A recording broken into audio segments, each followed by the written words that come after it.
Hello,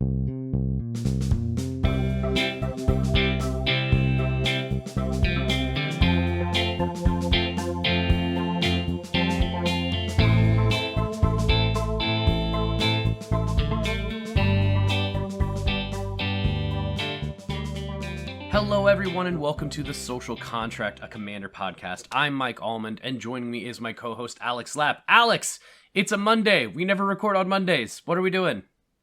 Mike, we have a special episode today. Okay. Because a Commander Rules Committee announcement has come down the line. Sure. We have had a banning and an unbanning, and that is always big news. Yeah. So, it supposedly... I mean, most of the time when we do banning things, it's like, all right, well, this card is, something that we were like, oh, it should be banned. And it's like, crazy. Okay, they finally banned. But it's like a niche card in its own way. So like they banned Iona, but who plays Iona? Right. So okay. Right. So what? All right. So what card do I have to look up to find? What are they banning? It's this random card called Golos, Tireless Pilgrim. Yeah, it's the top commander in the world. Yeah. It eclipsed EDHREC a couple of years ago at this point. Uh-huh. And it got banned. Let's read Golos for the people who don't know what Golos is. 5 generic mana for a legendary artifact creature Scout. He's a 3/5.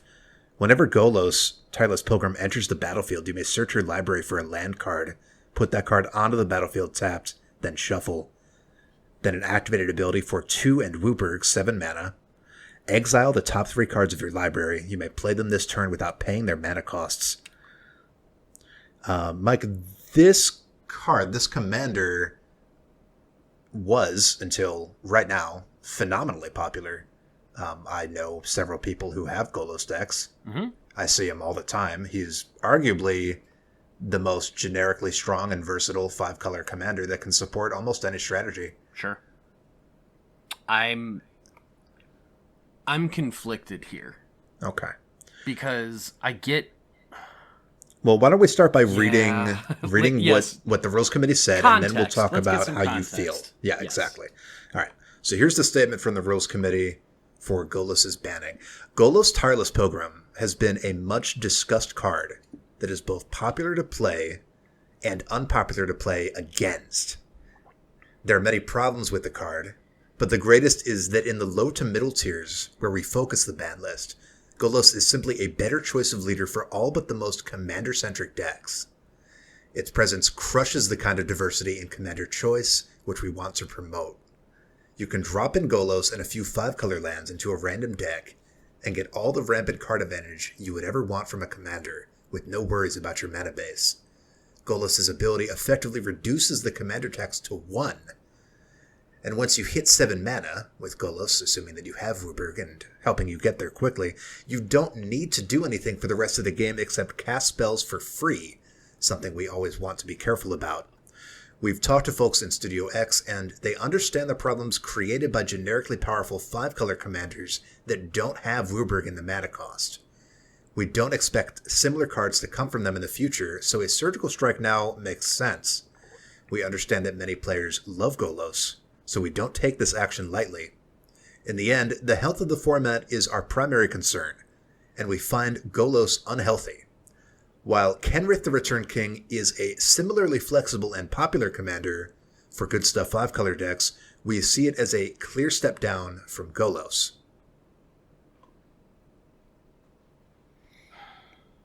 How do you feel about that, Mike? I don't love the thought process of... We almost never do. And I'm not even talking about, like, I wish they had rewritten it. You know what I mean? Like, that's usually my issue. It's like, I understand the context, but I don't like the way that they delivered the message. Mm-hmm. Feel free, because you were the one reading that out. Right. Feel free to tell me if I'm wrong, but it sounds like they used a whole lot of words to say, we banned Golos because it is a card that can go in any 5-color deck, and as a commander, it makes land fixing and utility all very, very easy. Like, it's just a really efficient card. to put in any 5-color deck. Right. I think that's basically what they're saying. We've had in the past couple of years a huge proliferation of 5-color commanders. Sure. I think that only 3 years ago, there weren't really that many solid 5-color choices that, you have a 5-color deck that is just either good stuff or it's a weird archetype. Who am I going to get to helmet? Now, there are a lot of answers, but I guess what I didn't expect is one of those to rise so far above all the others, because we have Morophon for every tribal deck. We had Nagila. We have all of these new 5-color legendary creatures, but Golos is just the best one. Sure. It's kind of like Urza, 5 colors. I get that, but for me at the same time, I'm sitting here and it's like, all right, so the problem is that it wasn't even that it was, I guess it's it's an overpowered thing, but it doesn't even seem like that was what it was just like, it was too easy. Mm-hmm. And that's different because, hey, you know what? We got rid of this because it's a 5-color commander that did all of this other stuff and made things easier, and the commander tax being 1. Okay. Sure, but I think at a certain point when you put that in as a reason why you're getting rid of it, it's because you're trying to think of as many things that you can say to get rid of it, as opposed to just saying, hey, this thing's too powerful. Mm-hmm. We don't like it. Okay, fine, then say that. But, Kenrith exists, and it does everything. And it has a whole bunch of stuff that goes crazy. Right, and they called that out at the end. Yeah, but yeah. It allows you to cheat spells for free, something we're always against. Well, I hate to say this, but that's like a thing that Commander in particular aims to do a lot. Yeah, exactly. So why are you saying it's like, oh, we're trying to avoid that? Well, then stop making cards that allow you to do that. Okay, well, it bears repeating that the rules committee and the R&D department, or Team X, of Magic the Gathering are completely separate entities. Correct. With very minor crossover. The people who make them aren't the people who ban them. Right. And I'm not trying to say this in a, rules committee, why did you even do this in the first place then? Rules committee, why would you make it? Yeah, you're not making it. I'm more in the, no one saw Golos when it first came out. Mm-hmm. And said, well, this is going to be fine. You know what I mean? It's another card. Right. It's like, this is insanely powerful. It does a lot of stuff. Everything that was on there didn't become more powerful with new sets. You know what I mean? Golos didn't become a busted card. It became the most made commander on EDHREC. And now it's down, and now it's banned because of how easy and efficient and raw powerful it is. Yeah, they compared him to Kenrith because Kenrith is also a very high generic value 5-color commander. But the comparison that I want to look at is to Atraxa, the Praetor's Voice. Okay. Because Atraxa was the number 1 commander from 2016 until 2019 when Golos came out. And Atraxa also supported a huge variety of strategies and was the best option for all of them. Infect, counters, experience, angels, horror. I mean, what does she have, 20 different archetypes that she's the best at? A ridiculous amount. Yeah, anything that involves counters. And I think that is almost certainly the reason why she was so popular. Right. And I think that we're seeing the same thing play out with Golos. Golos is popular because he's just the best option for a ton of archetypes that you could play in 5-color. He's just generically good. I think that's the comparison that I would draw.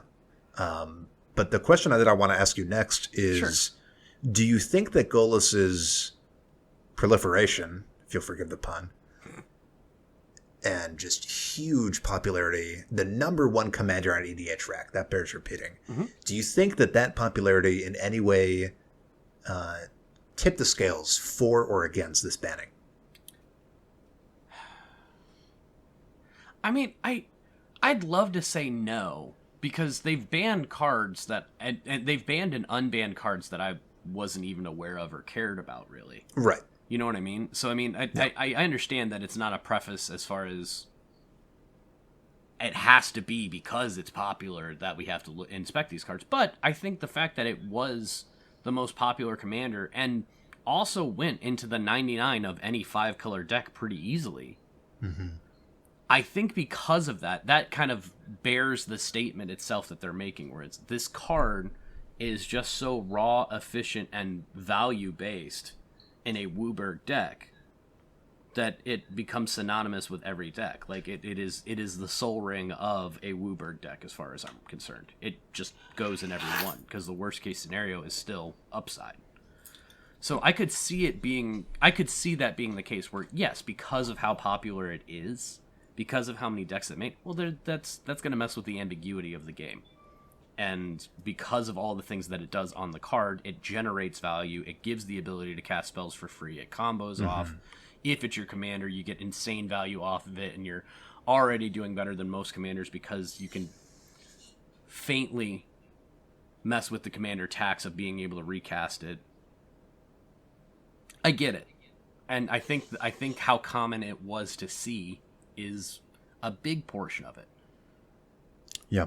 Do you think that the type of card that Golos is very generic, very wide, versatile value in a commander is something that's good or bad for the format?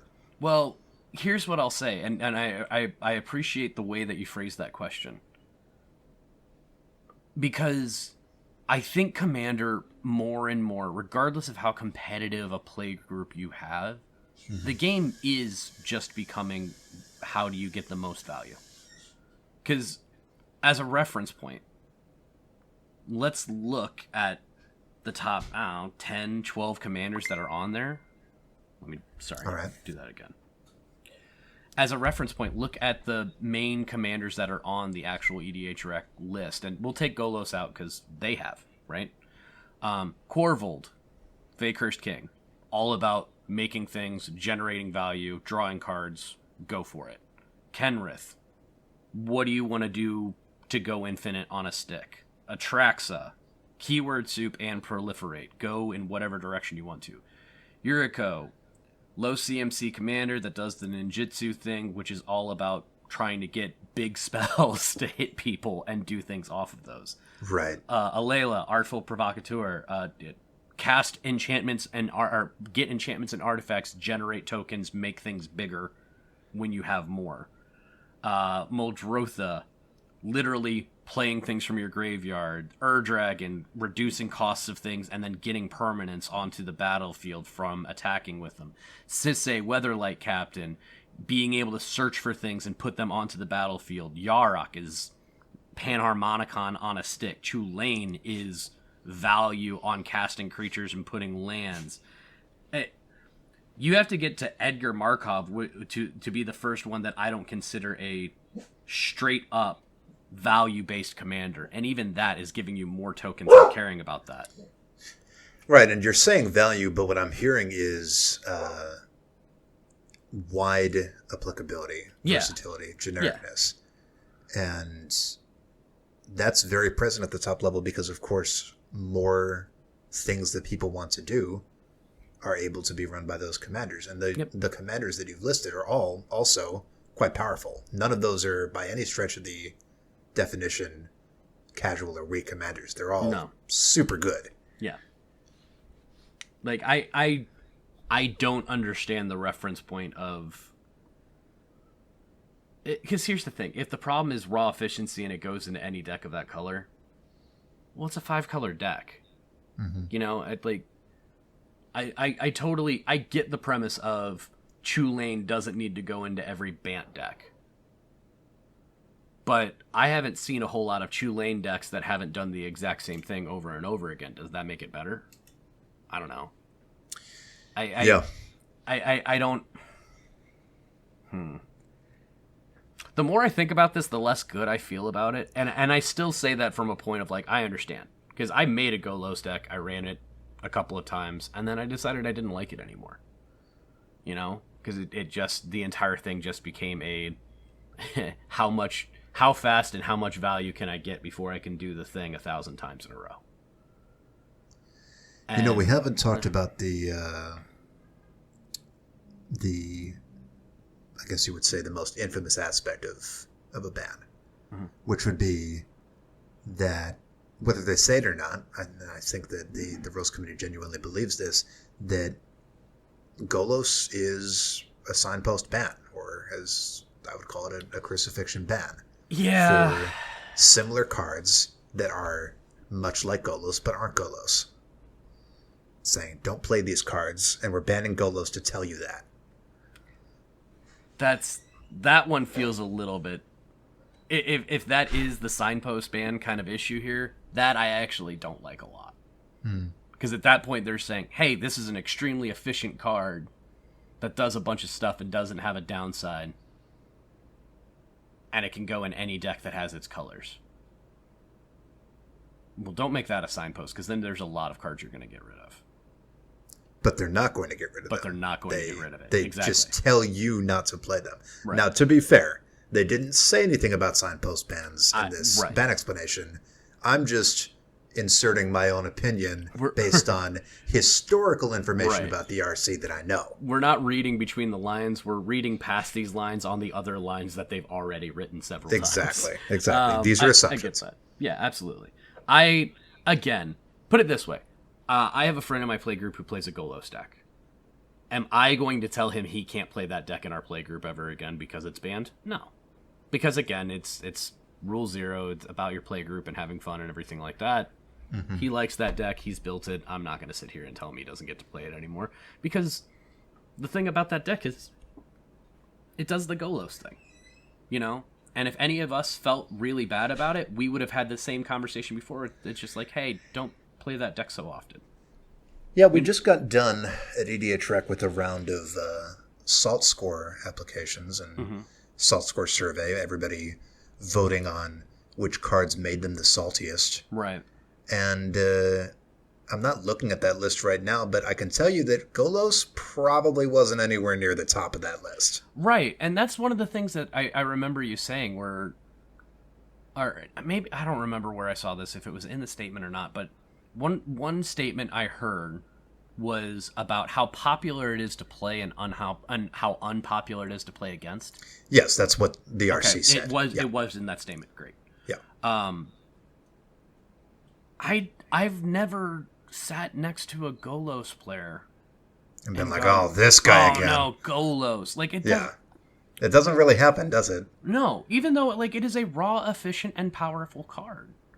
But I don't understand the premise of we don't want to do this because of how raw, efficient, and powerful it is in 5 colors. And it's like, well, Have you seen Simic? You know, like... I've seen it. I'm just, like, I don't understand that as a premise, even if it is... Regardless of if it is a signpost ban, and they're not saying it or not. The premise of this card, the most popular... And we cannot emphasize this enough. The most popular commander in EDH got banned today. Yeah. And it got banned because of how efficient and good it is. Without being overpowered and unfun. Like, that's what I got. It wasn't anything about it being oppressive. It wasn't anything about making the game less fun for everybody else. So, as far as I'm concerned... This is one of those times where it's literally only hurt the people that play it. It doesn't make the game better, at least as far as I'm concerned. And I thought that was kind of the whole point of if you're going to ban a card, it's to make the game better. Okay. Well, we do have one other thing to talk about, so let's wrap this up. Mike, yay or nay on this ban? Good ban, bad ban? There's so many other things that I was worried about before Golos, and I'm not happy about it. Like I said, I'm a little bit at a loss for words because I can't understand this as a ban unless it's a signpost ban, and even if it is a signpost ban, where hey we're using this as an example for raw. That's a hell of a signpost. This is the lighthouse shining on the city. It's It's intense, man. There were over 6,000 decks as a commander that just went to the wayside today on EDHREC. Only 6,000? No, I said more than, because it's no longer on here. I can't see it. I don't know what it used to be, but it used to be number one, and now it doesn't exist. Yeah. Yeah, I think we're a bit at a loss now. I will direct our listeners. I'm not going to read this post out loud here, but Charlotte, who is on the Commander Advisory Group, wrote an article this morning about the ban and the unban on Commander's Herald. So I'm going to go ahead and have Mike include a link to that article if you would like to read it sort of straight from the horse's mouth, as it were. And thank you, Charlotte, for writing that article. Thanks, Charlotte. Yep. So, Mike, let's move on to the other half of this announcement, which is that they unbanned a card, and that card was Worldfire. Yeah. Worldfire is a 6 red 9 mana sorcery. Exile all permanents. Exile all cards from all hands and graveyards. Each player's life total becomes 1.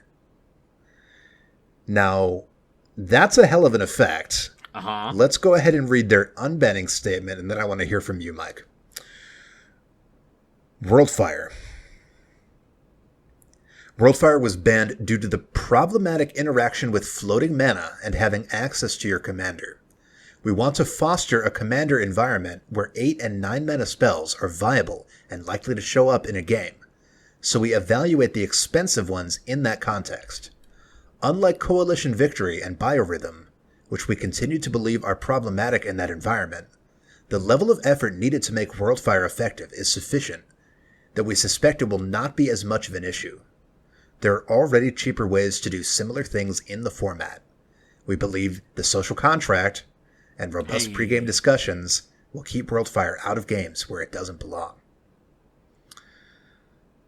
Now, let's talk about Worldfire. Hold on. And then I have some words about what they said. That last line, I have to hit it real quick. Yeah.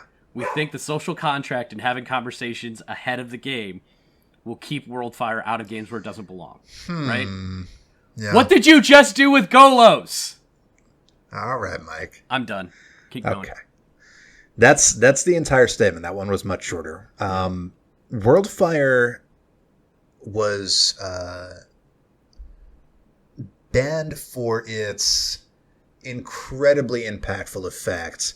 And I think the specific reason why Worldfire got banned, and they don't say it, is because it sets each life total to 1. And the reason why I believe that is because Sway of the Stars is also banned, and it sets each player's life total to 7.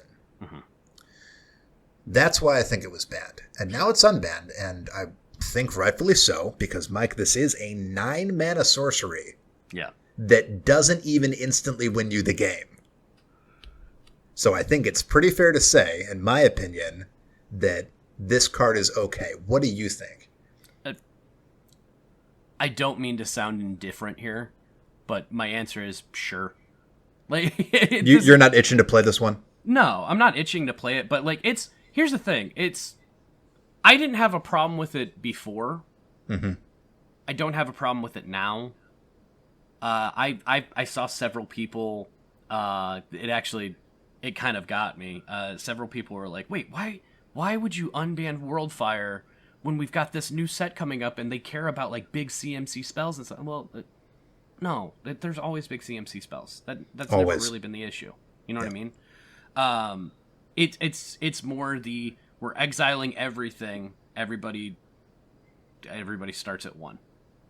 Let's go. We're now playing a fast sudden death. You know, who has shock in their hand kind of game. Yeah. It's fine. You know, here's the thing. If I'm in a game and somebody plays Worldfire against me, I'm going to be very surprised. If somebody's playing a game, or if somebody has a deck and the point of the deck is to get Worldfire to win, that's a hell of a deck. That's a hell of a deck. That feels like something that's trying to go through a lot. Like they said, there's a lot of hoops. If you do it, you do it. There are worse combos to die to. You know what I mean? Yeah, I would agree with that. I don't mind Worldfire. I didn't mind Worldfire before. It's back to being legal in our format. All right, sure. I'm not itching to play it, but I'm not freaking out about its existence. Right. Now, let's talk about what I zeroed in on, and I think maybe you and a couple of our listeners may have zeroed in on in that statement. They named two other cards. Mm-hmm. They named Coalition Victory and Biorhythm, which are both on the ban list. Let's talk about Coalition Victory real quick. 3 in Wooburg, it's 8 mana for a sorcery. You win the game if you control a land of each basic land type and a creature of each color. And just chew on that for a second, and now we'll do Biorhythm. I don't understand why that's a problem. Biorhythm, 6 green for a sorcery. Each player's life total becomes the number of creatures they control. Mm-hmm. So,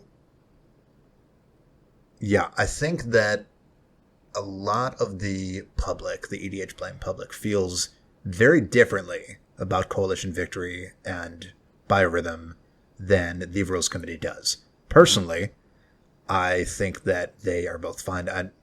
Coalition Victory, I feel like, yeah, you might be able to make an argument for why it's a little over the edge, but I don't agree. I think that it's fine.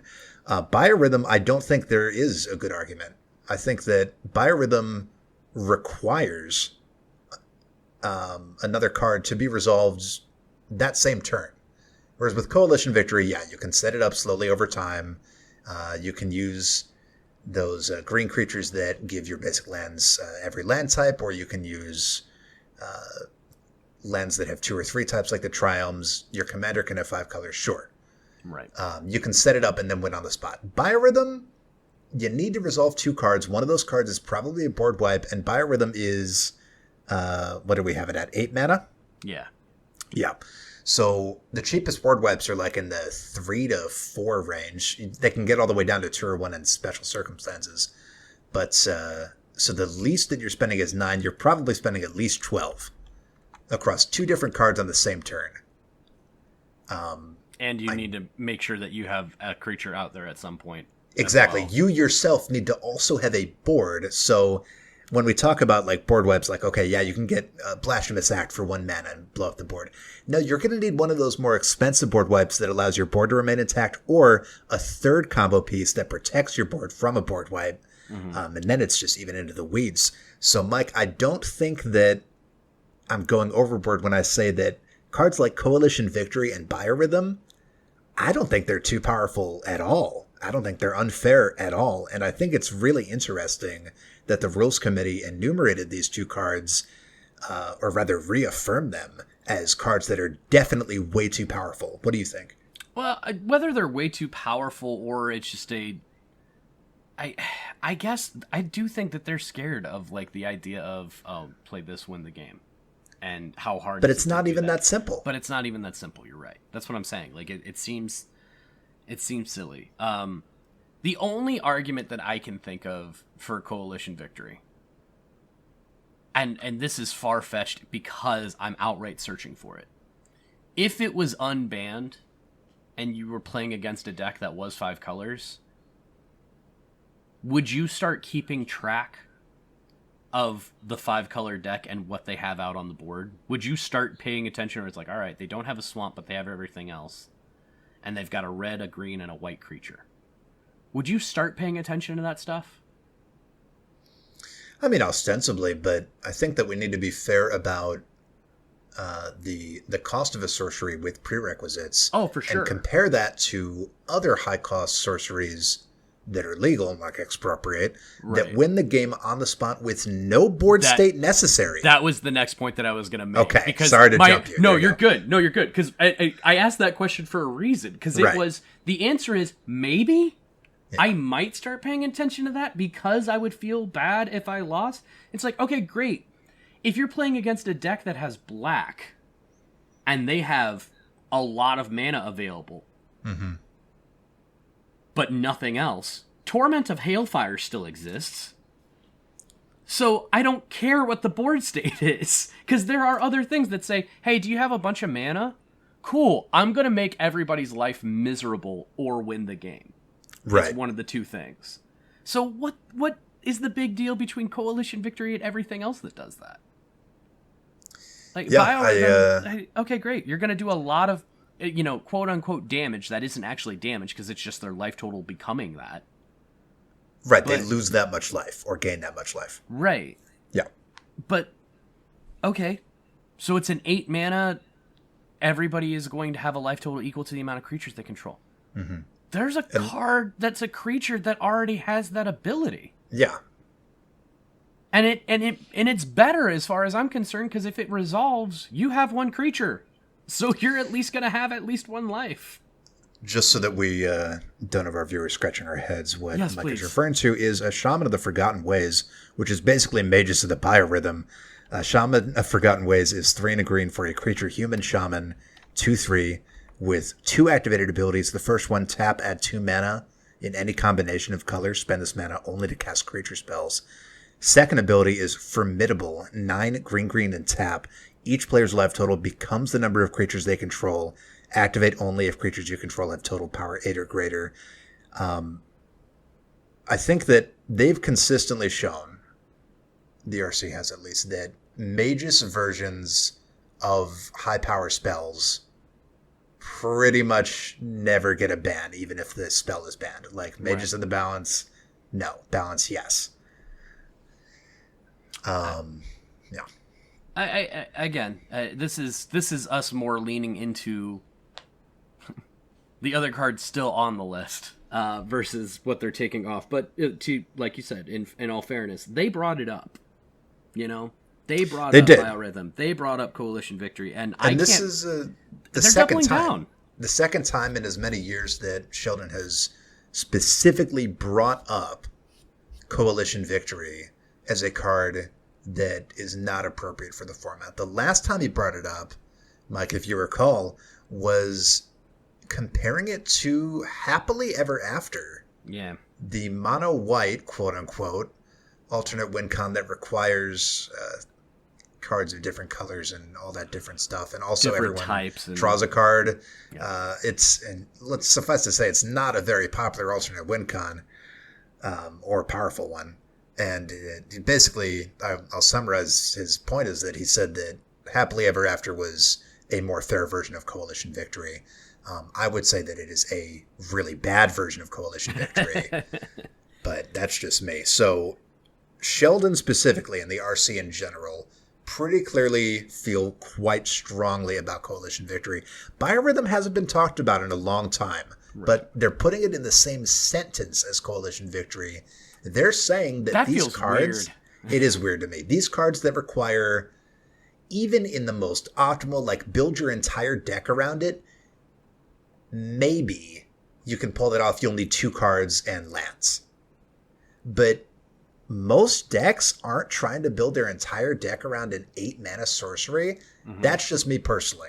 Like, yes, that might be one of your win cons, but are you really trying to build your whole deck around these cards just to make it so that, like, oh, you can win out of nowhere with them? Not usually. And when you are, that's typically looking at a more powerful deck. And in that case, why are you winning with an 8 mana sorcery? Like, what? So to me, this is just very strange. The motives of the RC, as much as I attempt to understand them, and as much as I talk to members of the CAG and talk to other people in the community, they still remain somewhat opaque to me, Mike.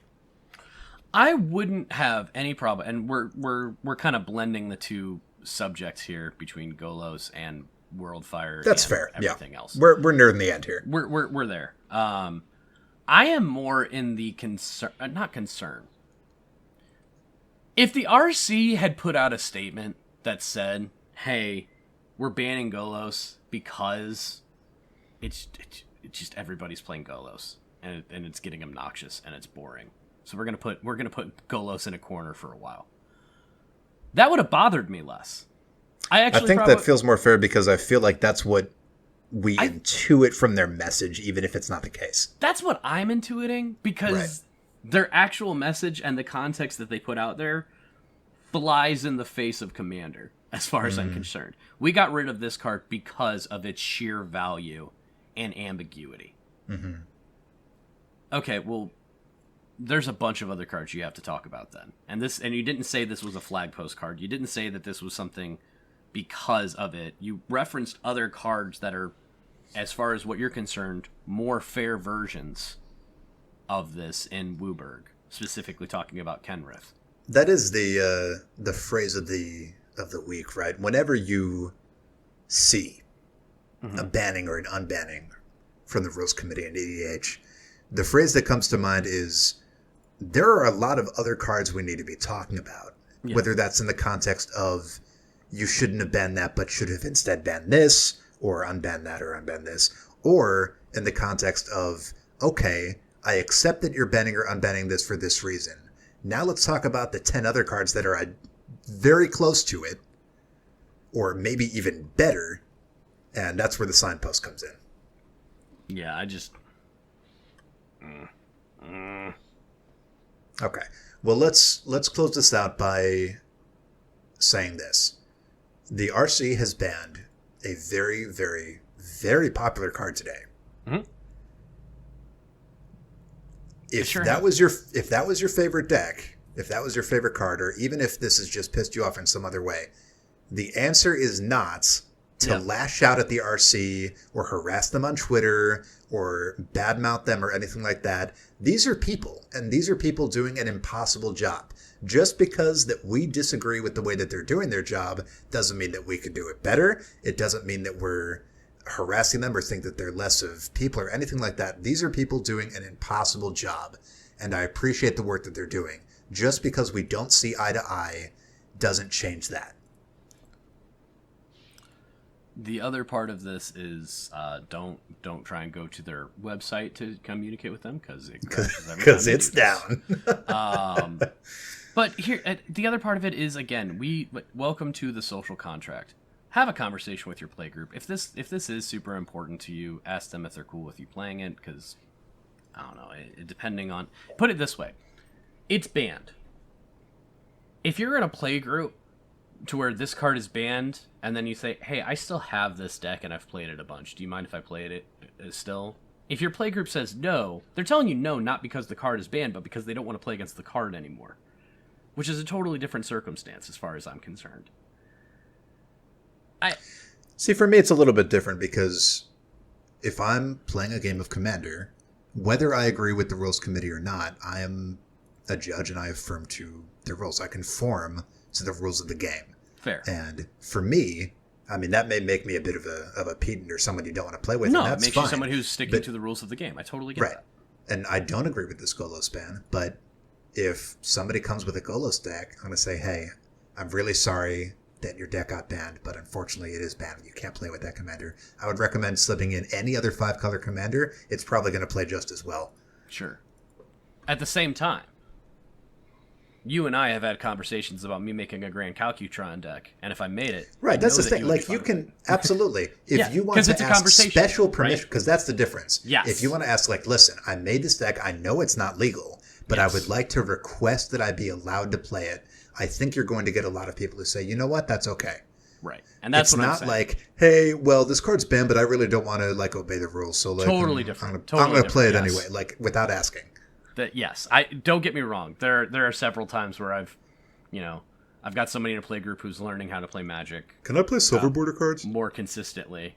And, they've had a couple of decks that they're coming with, and then they're like, hey, that deck's banned. Pretty big. Well, it's stuff like that. Or that deck is 150 cards. It's 125 cards. And he's like, yeah, I got to pare it down, but I wanted to try and give it a shot tonight. Do you mind? And I'm like, no, it's fine. Just keep it in mind, kind of stuff. Right. But that is also the huge difference between, like, somebody that I've known for over a year and played games with regularly, who's learning the game, versus going to an LGS and sitting down and somebody pulls out their Golos deck, 4 months after the ban has gone into effect, and like, hey, listen, tough break, but yeah, I mean, you can change it to. There are about 10 other high power 5-color commanders, and I bet dollars to donuts your deck is still going to play just fine. Yeah, let's swap out Kenrith for that Golos deck and see how much worse it is. As long as it's not a Maze's End deck, you're probably going to be okay. Yeah, that's fair. I think that Maze's End probably got the hardest hit by this. Yeah, but yeah. Maze's End is probably one of the weakest strategies that Golos was officiating. Yeah.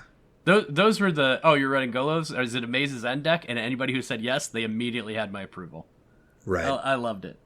Thanks for listening, everyone. Alex, if anybody had any questions about any cards that, you know, have weird interactions because they were banned and now they're not banned, and Alex, why did this one get banned, and all sorts of questions with the word banned. If they have questions about banding, because that's a weird keyword, where could they go to find you? Well, you can catch me on Twitter at Lappermedic, LAPPERMEDIC, or you can email me privately at alex@edhrec.com. If you enjoyed our conversation, please subscribe and rate the podcast. If you want to buy any of the cards we talked about, deck boxes, sleeves, heck, if you want to trade in your Golos cards as soon as possible, you could do that online as well.